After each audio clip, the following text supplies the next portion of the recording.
Number 6 भागीदारनी निवृत्ति के मृत्यु। आनी आगळ आपणे प्रवेश जोयो के बे भागीदारो होय अने त्रीजो भागीदार अंदर प्रवेश करे त्यारे केवी केवी हिसाबी असरो आपवानी होय, केटला चेन्जीस थाय हिसाबोनी अंदर, पेढीनी अंदर, एने रिलेटेड दाखलाओ आपणे त्यारे जोया। त्यार पछी सेम एना जेवुं ज चेप्टर, जो तमने पांचमुं चेप्टर आवडशे एटले छठ्ठा चेप्टरमां प्रोब्लेम आवशे नहीं। एंट्री सेम जे रीतना आपणे एमां स्टेप 6 स्टेप थी मोटो दाखलो गणता हता के भाई पहेला नवुं प्रमाण, लाभनुं प्रमाण शोधता हता, पाघડીનું प्रमाण शोधता हता, ए ज प्रमाणे अने मोटा दाखलामां केम पहेला बाकी लखता, अनामतोनी वહેંચણી करता, मिलकत देवानी असर आपता, पाघડીની અને પછી છેલ્લે ખાતા બંધ કરતા। સેમ એ જ રીતના અહીંયા દાખલાઓ આવશે। નવું કંઈ જ નથી, ફક્ત થોડોક એવો ડિફરન્સ આવે છે અને આની અંદરના દાખલાઓમાં મોટે ભાગે એવા દાખલાઓ હોય કે જે પાકા સરવૈયાથી બંધ થતા હોય, ઉલટેથી બંધ થતા હોય। નિવૃત્તિની અંદર એવા દાખલાઓ વધુ છે અને પાછળના આપણે કાઢી નાખ્યા છે, જેમ એમાં કાઢી નાખેલા એમ। पहलू तो आ चैप्टर मांथी केटला मार्क्स नो पूछाय तो जो एक विकल्प पूछाय 1 मार्क्स नो अने विभाग ई में 8 मार्क्स नो एक दाखलो पूछाय। विभाग ई नी अंदर 3 दाखला आवे 8-8 मार्क्स ना, एक प्रवेश नो, एक निवृत्ति नो, कोई ऑप्शन नहीं, कंपल्सरी प्रवेश अने निवृत्ति। पछी एक बीजा भाग में शेर मूडी नो चैप्टर छे एनो आवे, एमां तमने ऑप्शन मळे, एकनी ऑप्शन में बीजो। ए सिवाय आ 3 दाखला 8-8 मार्क्स ना विभाग ई नी अंदर कंपल्सरी आवे ज, એટલે આ જોઈ લેજો। હવે નિવૃત્તિ ની અંદર મેઈન વસ્તુ શું છે? 3 ભાગીદારો હોય A, B અને C, એમાંથી C નામનો ભાગીદાર નિવૃત્ત પામે છે, અથવા નિવૃત્તિ જ આપણે સમજીએ, કારણ કે નિવૃત્તિ અને મૃત્યુ બંનેના દાખલા અલગ અલગ છે અને મૃત્યુના જે દાખલા છે એ આપણા સિલેબસમાંથી આ વર્ષ પૂરતા કાઢી નાખ્યા છે। આપણે ફક્ત નિવૃત્તિના જ જોવાના છે અને મૃત્યુના કાઢી નાખ્યા છે એ જ સારું છે, કારણ કે થોડા ડિફિકલ્ટ હતા। A, B અને C 3 ભાગીદારો છે। C નિવૃત્ત પામે છે, આ લોકો 3:2:1 ના પ્રમાણમાં નફો નુકસાન વહેંચતા હતા। C નિવૃત્ત પામે છે, બરાબર। तो बाकीना हवे पेढीमां केटला वध्या A અને B। आ निवृत्त पामे छे तो आनो 1/6 भाग हशे, आ भाग आ लोकोने ज मळशे। निवृत्त पामे छे तो आ लोकोने शुं थशे? लाभमां लाभ थशे, एना भागमां शुं थशे? वधारो थशे, कारण के जे त्रीजो छे ए जाय छे तो एनो हिस्सो हवे आ बेने ज मळवानो छे, बराबर। तो अहींया तमारे लाभना प्रमाणनी गणतरी करवानी आवशे। प्रवेशमां केवुं हतुं? 3 भागीदारो छे, 3:2:1 मां वहेंचे छे, चौथो डी एड थाय छे तो एने तमारे हिस्सो आपવો પડશે, तो आ 3 ज आपशे, तो एना भागमां घटाडो थाय, एने त्याग करवो पड़े, એટલે ત્યાં આપણે ત્યાગનું પ્રમાણ શોધતા હતા। અહીંયા લાભ થશે, એક જશે, એનો ભાગ બીજા બેને લાભ થશે, એટલે અહીંયા આપણે લાભનું પ્રમાણ શોધવાનું છે। જસ્ટ આમાં બીજી કોઈ થિયરી આવતી નથી, વિકલ્પ જ પૂછાય છે, તો આપણે થોડી એવી જે મેઈન થિયરી છે દાખલાને રિલેટેડ એના પર આપણે ધ્યાન આપીએ, પછી દાખલા પર જઈશું। ભાગીદારની નિવૃત્તિના સંજોગો, આ તમને 1 માર્ક્સમાં પૂછાય છે। વિકલ્પ આમાં તો જો કે વિકલ્પ જ પૂછાય છે એટલે વાંધો નથી, પણ બીજી કોઈ એક્ઝામ લેવામાં આવે તો એની અંદર ક્વેશ્ચન હોય છે કે ભાગીદારની નિવૃત્તિના સંજોગો જણાવો, અથવા વિકલ્પમાં પણ પૂછી શકે છે। તો બે સંજોગ છે, એક ભારતીય ભાગીદારી ધારા અનુસાર અને બીજું ભાગીદારની અંગત કારણોસર સ્વૈચ્છિક નિવૃત્તિ। એક ભાગીદાર પોતે જાતે ધંધામાંથી નિવૃત્ત થઈ શકે છે પોતાના અંગત કારણોસર અને એ કાયદા મુજબ। તો જોઈએ કેવા કેવા સંજોગો આવે, ફક્ત જાણવા પૂરતું છે, એ ક્યાંય પૂછાવાના નથી। આ તો બુક્સની અંદર થિયરી આપેલી છે એટલે આપણે જોઈ લઈએ। પેજ નંબર 216 ખોલજો, 216 પર આપેલ છે ભારતીય ભાગીદારી ધારા અનુસાર। તો જો એની અંદર તમને કીધું છે કે કઈ કઈ રીતે કાયદો એવો કયો લાગુ પડે કે જેનાથી ભાગીદાર નિવૃત્ત થઈ શકે, તો જો પહેલું છે સર્વસંમતિથી. કોઈ પણ ભાગીદાર બધા ભાગીદારોની સંમતિથી નિવૃત્ત થઈ શકે. નિવૃત્ત એને થવું હોય, બધા ભાગીદારો સંમતિ આપે કે ભાઈ આને નિવૃત્ત કરો તો એ નિવૃત્ત થઈ શકે. નોટિસ દ્વારા ભાગીદાર તેની પેઢીના અન્ય ભાગીદારોને નિવૃત્ત થવાના તેના ઈરાદાની લેખિત નોટિસ આપી પેઢીમાંથી છૂટા થવાનો અધિકાર ધરાવે છે. 3 ભાગીદારો હોય અને નિવૃત્ત થવું હોય તો આ બે આની લેખિત નોટિસ આપીને નિવૃત્ત કરી શકે છે. આ ભારતીય ભાગીદારી ધારા અનુસાર મારે 3 ભાગીદારો હોય બરાબર, એમાંથી એકને નિવૃત્ત થવું હોય તો એ બીજા બેને નોટિસ આપી શકે છે કે ભાઈ હું આ તારીખે આ રીતે નિવૃત્ત થાઉં છું. કરાર દ્વારા પહેલેથી જ ભાગીદારી પેઢી શરૂ કરી હોય ત્યારે કરાર કરેલો હોય તો કરાર દ્વારા પણ નિવૃત્ત થઈ શકે છે. કરાર પૂરો થઈ ગયો, 5-6 મહિનાનો કરાર હોય, 1 વર્ષનો હોય, પૂરો થઈ ગયો તો એ ભાગીદાર નિવૃત્ત થઈ શકે. ભાગીદારની નાદારી, જો 3 માંથી કે 4 માંથી જેટલા પણ ભાગીદારો હોય એમાંથી કોઈ એક ભાગીદાર નાદાર જાહેર થાય તો પણ એ નિવૃત્ત કહેવાય. મૃત્યુ થવાથી ભાગીદારનું મૃત્યુ થાય તો એની ભાગીદારીનો અંત આવે છે. અને છેલ્લે અન્ય ભાગીદારો દ્વારા છૂટો કરવામાં આવે. પહેલા કીધું એમ આ બે પણ આને છૂટો કરી શકે છે. તો આ હતા ભારતીય ભાગીદારી ધારા અનુસાર એટલે કે કાયદા મુજબ કે પહેલેથી જ નિવૃત્તિ અંગેનો જે કાયદો ઘડવામાં આવેલો છે એના આધારે નિવૃત્ત થઈ શકે છે. બીજું છે ભાગીદારની અંગત કારણસર સ્વૈચ્છિક નિવૃત્તિ. હવે આની અંદર શું છે કે પોતે પોતાની જાતે ઈચ્છા મુજબ નિવૃત્ત થઈ શકે છે અંગત કારણોસર. તો એ કેવા કેવા કારણ હોઈ શકે? અંગત કારણોસર એવો તમે શબ્દ લખો એટલે એ કારણ જાહેર કરવામાં આવતું નથી. ફક્ત એટલું કે ભાઈ અંગત કારણોસર મારે ભાગીદારીમાંથી નિવૃત્ત થવું છે. અંગત કારણોમાં કોઈ પણ કારણ હોઈ શકે. પોતે પેઢીમાં રહેવા નહીં ઈચ્છતો હોય અથવા બીજે ધંધો શરૂ કરવા માંગતો હોય, કંઈક બીજા ધંધામાં જોડાવાનું હોય અથવા હવે એને આગળ આમાં નહીં રહેવું હોય, કોઈ પણ પોતાની ઇન શોર્ટ પોતાની મરજીથી એ નિવૃત્ત થઈ શકે છે. આ તમને લોંગમાં કે ક્યાંય 1 માર્ક્સ તો આ ચેપ્ટરમાંથી પૂછાતો નથી એટલે નહીં પૂછાય, પણ ખાલી તમારી જાણ ખાતર છે કે ભારતીય ભાગીદારી ધારા અનુસાર અને ભાગીદારની અંગત કારણોસર સ્વૈચ્છિક નિવૃત્તિ, આ નિવૃત્તિના 2 સંજોગો છે. પોતાની જાતે નિવૃત્ત થઈ શકે અથવા કાયદો નિવૃત્ત કરાવી શકે. બીજું છે મહત્વની હિસાબી બાબતો અને અસરો.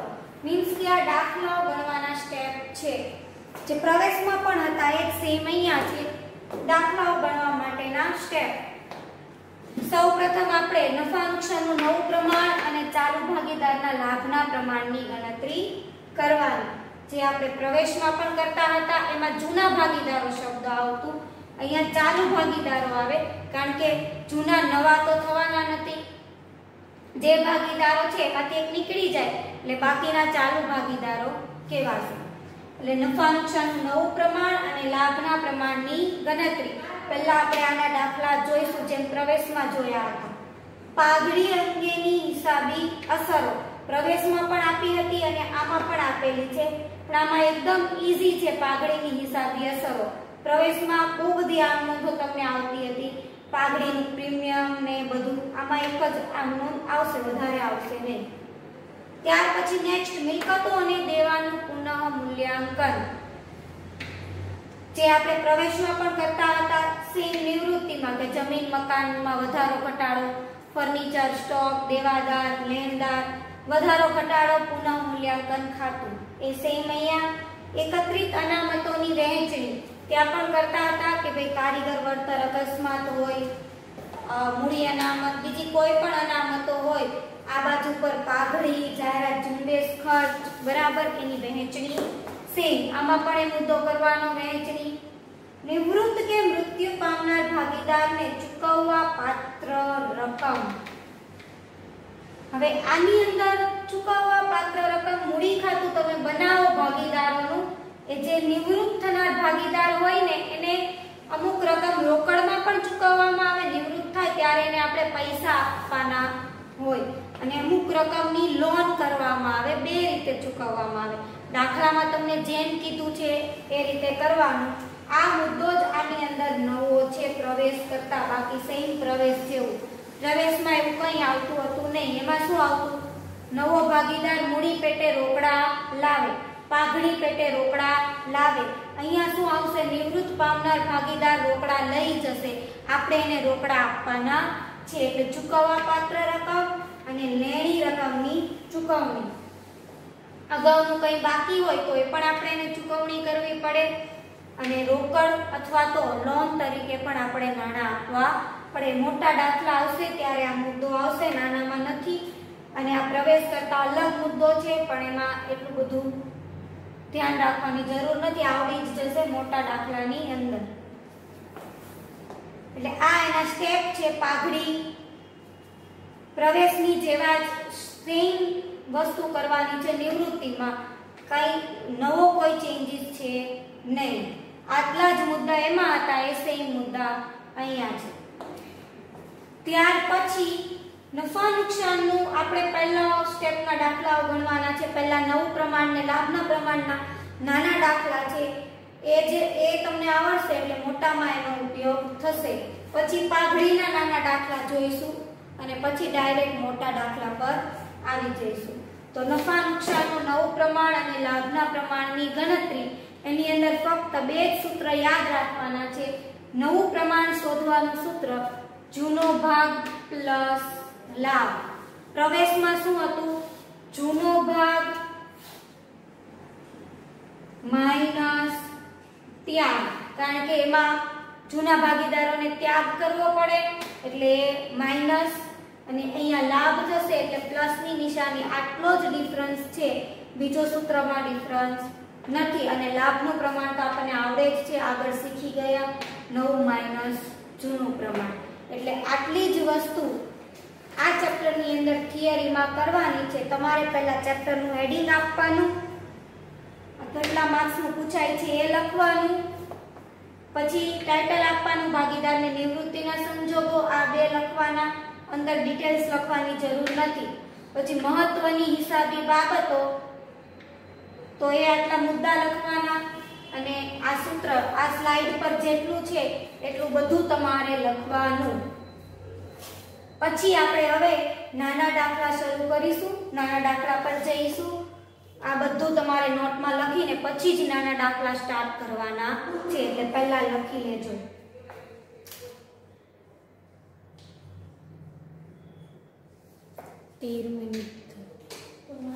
કેટલી જગ્યા કેટલી? આગળ નાના દાખલાઓ જોઈએ. ચોપડીની અંદર પેજ નંબર 264 ખોલો. એની પર ત્રીજા નંબરનો ક્વેશ્ચન, નવું પ્રમાણ અને લાભના પ્રમાણની ગણતરી કરો. એની અંદર પહેલો દાખલો જોઈએ. રકમ વાંચો. x, y અને z 5:3:2 ના પ્રમાણમાં નફો નુકસાન વહેંચતા ભાગીદારો છે, અને z નિવૃત્ત થાય છે. z નિવૃત્ત થાય, z નો ભાગ કેટલો છે? 2/10. આપણે અહીંયા લાભનું અને નવું પ્રમાણ શોધવાનું છે. નિવૃત્ત z થાય છે, બીજી કોઈ માહિતી નથી આપી કે z નો કેટલો ભાગ કોને મળશે, કેવી રીતે મળશે, કોઈ વસ્તુ નથી આપી. ફક્ત એક જ લાઈનમાં કીધું છે આટલું પ્રમાણ છે ને z નિવૃત્ત થાય છે, તો બાકીનાનું નવું પ્રમાણ અને લાભનું પ્રમાણ શોધો. આ વિકલ્પમાં પૂછાવાની પૂરેપૂરી શક્યતા. હવે z નીકળી જાય એટલે બાકીનું નવું પ્રમાણ, બીજી કોઈ સૂચના નથી, એટલે x અને y વચ્ચે 5/3, અને લાભનું પ્રમાણ પણ એ જ રહેશે. x અને y વચ્ચે 5/3, કારણ કે તમને ચોખ્ખું કીધું છે એક પેઢીના ભાગીદારો 5/3/2 માં નફો નુકસાન વહેંચે છે, z નિવૃત્ત થાય છે, બાકી કોને કેટલો ભાગ, કયા પ્રમાણમાં, કેવી રીતે, આવી કોઈ સૂચના આપી નથી. એટલે સીધું તમારે 5/3. આપણે ખબર એવું હતું આગળ કે જૂનું પ્રમાણ ને નવા ભાગીદારનો ભાગ હોય તો ત્યાગનું એ પ્રમાણ નવું પ્રમાણ એક જ આવે. અહીંયા પણ આવું જ છે. આ પહેલો દાખલો. બીજો દાખલો વાંચો. આવો જ છે પણ થોડું ડિફરન્સ. a b અને c 1/2 1/3 ને 1/6 નફો નુકસાન વહેંચતા ભાગીદારો છે. તમને આમાં 3 દાખલા કીધા છે. પહેલા એવું કીધું છે a નિવૃત્ત થાય તો, પછી b નિવૃત્ત થાય તો અને c નિવૃત્ત થાય તો. પહેલા તો આના છેદ આપણે શું કરવા પડે? સરખા કરવા પડે. ત્રણેયનામાં છેદમાં આપણે 6 લાવવા પડે. તો જો છેદ સરખા કરતા 1/2 ને 3 વડે ગુણવું પડે એટલે 3/6. b ને 2 વડે ગુણવું પડે 2/6 અને c 1/6 છે જ પહેલેથી. એટલે ટોટલ પ્રમાણ કેટલું આવ્યું તમારું? 3/2/1. છેદ પહેલા સરખા કરી દીધા. 3/6 લાવવા અને 3 વડે ગુણવું પડે અને 2 વડે એટલે આવી ગયું છેદ. હવે તમને 3 સંજોગ કીધા છે કે પહેલું a નિવૃત્ત થાય તો. હવે a b c 3/2/1. હવે a નિવૃત્ત થાય તો નવું અને લાભનું પ્રમાણ બરાબર b અને c વચ્ચે કેટલું વધે? 2/1. કેમ? કારણ કે a નિવૃત્ત થાય તો એનો હિસ્સો નીકળી જાય. હવે બીજું b નિવૃત્ત થાય તો a b c 3/2/1 9 લાભનું પ્રમાણ બરાબર b નિવૃત્ત થાય એટલે a અને c વચ્ચે 3/1 જેટલું વધે. આ b નિવૃત્ત થાય છે. ત્રીજું c નિવૃત્ત થાય તો a b c 3/2/1 9 લાભનું પ્રમાણ બરાબર a અને b બરાબર 3/2.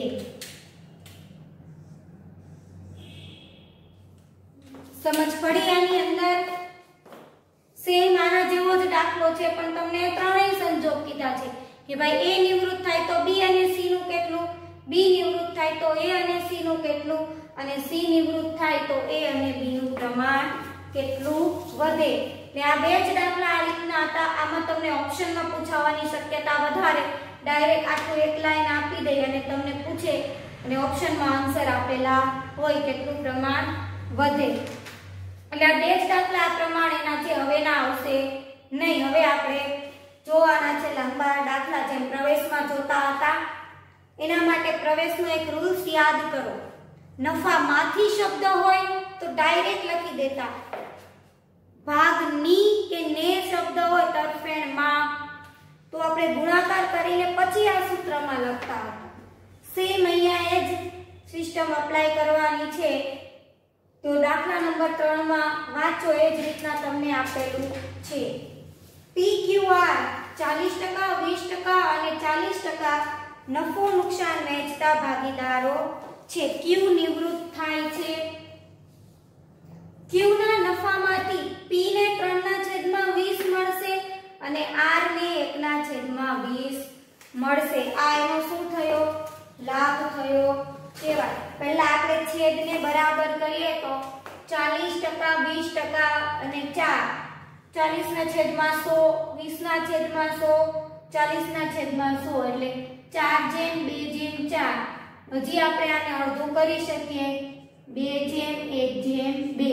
તો આ એનું પ્રમાણ આવ્યું. હવે નિવૃત્ત કોણ થાય છે? Q. Q નો હિસ્સો કેટલો છે? 1/5.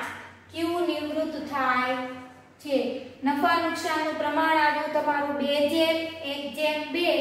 Q q નિવૃત્ત થાય એટલે q નો ભાગ 1/5 જે છે એ p ને 3/20 મળશે અને r ને 1/20 મળશે એટલે ડાયરેક્ટ એનો શું થઈ ગયો કહેવાય લાભ જ થઈ જાય નફામાંથી જ કીધું છે એટલે ડાયરેક્ટ p નો લાભ બરાબર 3/20 અને r નો લાભ બરાબર 1/20 સમજ પડી ડાયરેક્ટ લાભ કારણ કે નફામાંથી જ કીધું છે q ના નફામાંથી આ માંથી શબ્દ છે q ના ભાગ નો કીધો હોય તો પહેલા આપણે જૂના પ્રમાણ સાથે ગુણાકાર કરવું પડે અને પછી લખવાનું પણ નફામાંથી કીધું છે એટલે ડાયરેક્ટ તમે લખી શકો હવે આપણે p અને r નું શોધીએ તો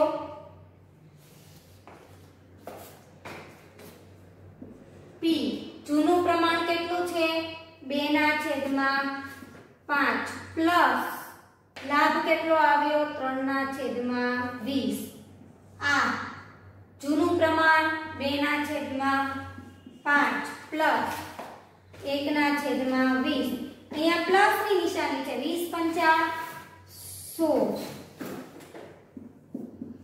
40 પ્લસ 5 તેરી 15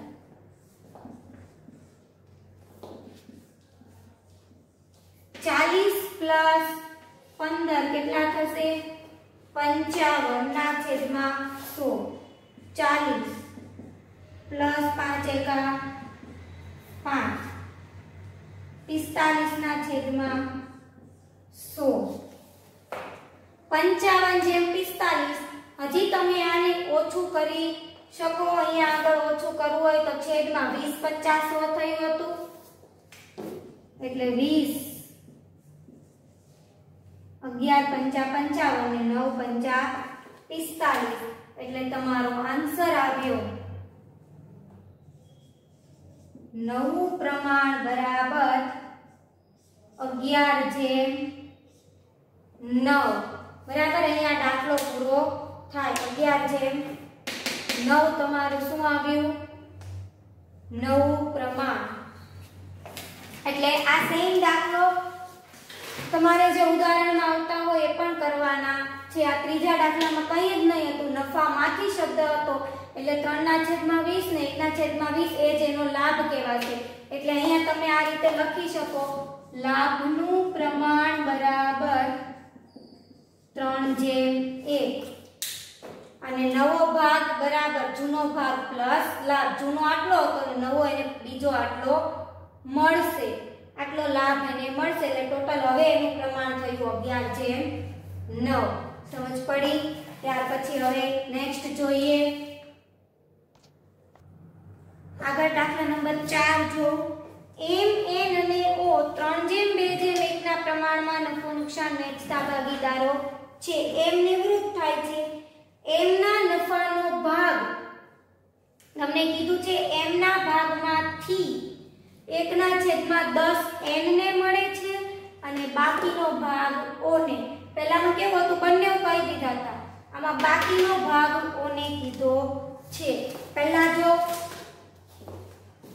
n નો 3/6 ભાગ છે એમાંથી n ને એટલે n નો લાભ મળી ગયો 1/10 હવે o નો લાભ શોધવો હોય તો શું કીધું છે બાકીનો o ને કીધું હોત કે આટલો મળે છે આગળની જેમ તો બેઠો લખી દે પણ બાકીનો ભાગ o ને કીધો છે તો આ રીતે કરવાનું કુલ કેટલો છે m નો 3/6 એમાંથી એને n ને 1/10 આપી દીધો એટલે બાકીનો ભાગ જે આવશે એ જ o ને મળશે તો જો 60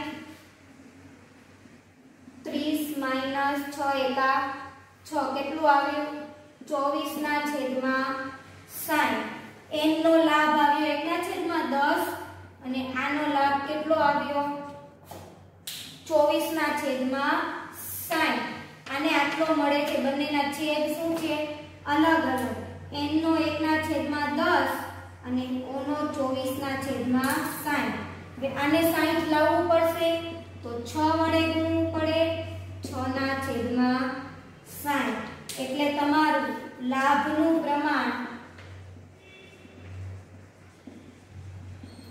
6:24. હજુ આને 6 ચોક 24 થાય બરાબર, એટલે 1/4 કહેવાશે.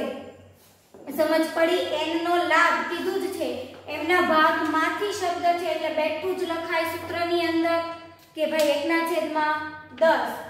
ભાગમાંથી છે એટલે બેઠું ને બાકીનો ઓને કુલ m નિવૃત્ત થાય છે તો કુલ m નું 3/6 છે, એમાંથી 1/10 n ને મળી ગયો તો બાકીનો ઓને મળશે એટલે એમાંથી આ બાદ કરી દેવાનું. ને અહીંયા છેદ સરખા નહીં હતા કે તમે 1/24 લખી શકો નહીં. અહીંયા 10 છે ને અહીંયા 60 છે તો પહેલા આને 60 કરવા પડે એટલે એને આપણે પહેલા ગુણી લીધા. 24/60 ને 6/60. 6/24 એટલે 1/4. હવે સૂત્રમાં કિંમત મૂકીએ. નવો ભાગ n અને o નું જ આપણે શોધવાનું હોય. m તો નિવૃત્ત થઈ જાય છે. જૂનો ભાગ કેટલો છે એનો n નો 2/6 અને o નો જૂનો ભાગ 1/6. લાભ n નો લાભ કેટલો આવ્યો 6/60 અને o નો આવ્યો 24/60.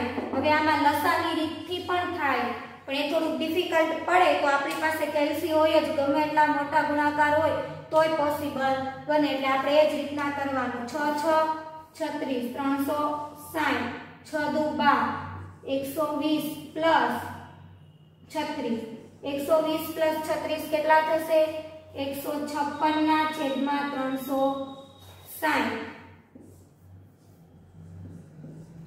60 એકા 60 24 × 6 144 144 + 60 204/360. હવે આ તમને એવું લાગે મોટી રકમ આવી ગઈ.